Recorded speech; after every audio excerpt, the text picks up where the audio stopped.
Hey guys, it's Brie. So I have legitimately tried to film this video about 5 times already and I'm not feeling well and I just keep messing up. So I'm just going to go with it, what happens this time, and hopefully my editing skills are good enough to cover over the bad bits.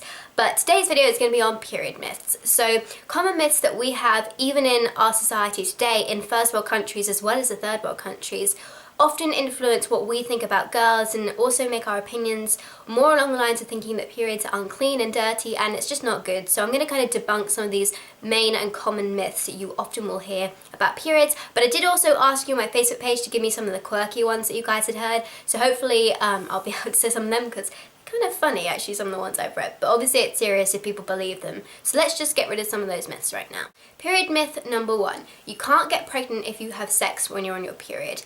False. You definitely can get pregnant if you have sex when you're on your period, particularly unprotected sex. The reason this came about is because usually if you're doing natural family planning, you'll know that you ovulate about 2 weeks after you get your first period. From day 1 of your cycle, you ovulate around day 14 if your cycle is 28 days long. Everyone's cycle is a different length though, so you just have to kind of know your cycle. But if you've got a really short cycle, it can actually happen that if your follicular phase, which is the first phase of your period, of your cycle, is quite short, then you'll ovulate only a few days after your period actually ends. And if that's the case, sperm can survive in your body for up to a week, so it's not difficult for them to make it there. So, stay safe even when you're on your period. Period myth number 2. Virgins can't use tampons or menstrual cups because they will lose their virginity.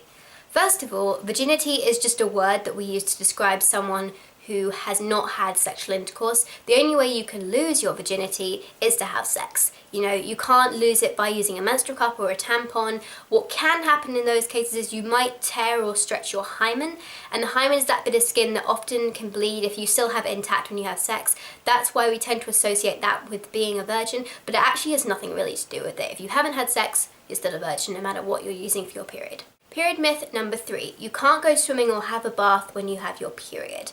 False. I actually quite like having baths on my period because I feel like the hot water is really soothing for my cramps, and I've definitely been swimming before my period, but I will always wear a menstrual cup.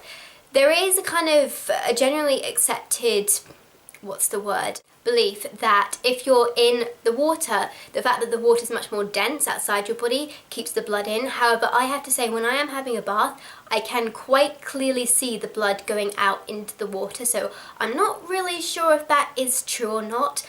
So I would always use a menstrual cup or a tampon. Well, not a tampon, I would use a menstrual cup. But I would always use some kind of internal protection if I was going to be swimming, especially in a public pool. In the bath, I really don't care. But in a public pool, yes, I would probably use some kind of protection because I'm a bit iffy on that rule, and especially as soon as you get out of the pool, it's just going to all come out. But you can still go swimming.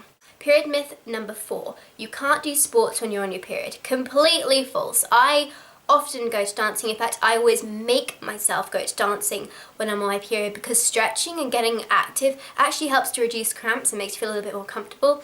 I have really bad cramps, so I usually doze up on pain medication before I go, but I do really enjoy it and it takes your mind off it for a while, so yeah, you can definitely still do sports. Period myth number 5. You can't go to the dentist for a filling because it will fall out. When you're on your period, your immune system is a bit lowered, so your gums can do, I'm not entirely sure because I haven't studied this, but there is something your gums do, they get a bit funny with something that can make it more difficult, but your filling won't fall out. Period myth number 6. You can't touch fresh flowers or they will die. This myth definitely comes from the time when we used to associate periods with being dirty and unhygienic. Fun fact for you though, is actually menstrual blood is extremely nutritious, and if you pour it on top of a plant, it grows really, really well. It's very nutrient rich. So actually, this myth is completely false. Period myth number 7. You can't wash your hair when you're on your period. Complete rubbish. Of course you can wash your hair. Again, this comes from the thinking that, your immune system is lowered when you have a shower and that you'll never get over the cold of that, but this is before they had hot water, so this isn't really anything to worry about. I've washed my hair all the time and I'm on my period, never had an issue with it. Period myth number 8. If you pick up a baby, they will cry. I don't know where the hell this myth came from, maybe because you're more moody or something, but I'm a very naturally maternal person, and particularly when I've got my period, I feel very kind of connected to my body and even more maternal, if that makes any sense. So if I pick up a baby, I've got far more patience and I've got a far more soothing quality to them. I've never found them more likely to cry because of my period. In fact, they're probably less likely to cry. Plus, babies cry over everything. Period myth number 9. I haven't got enough fingers to do that. Wild animals will attack you. It is true that there are some animals like sharks that are attracted to blood, but there's no evidence that they're going to attack you just because you've got a period. And period myth number 10, final one, you can't carry heavy stuff when you're on your period. Well, if you're cramping a lot, I can see that it would not help and it definitely would make it worse. But if you're not having any cramps, then you can definitely carry heavy stuff. You're not going to collapse over from it. So I hope you enjoyed this video, guys. Thanks for watching, and I will see you on Friday. Bye.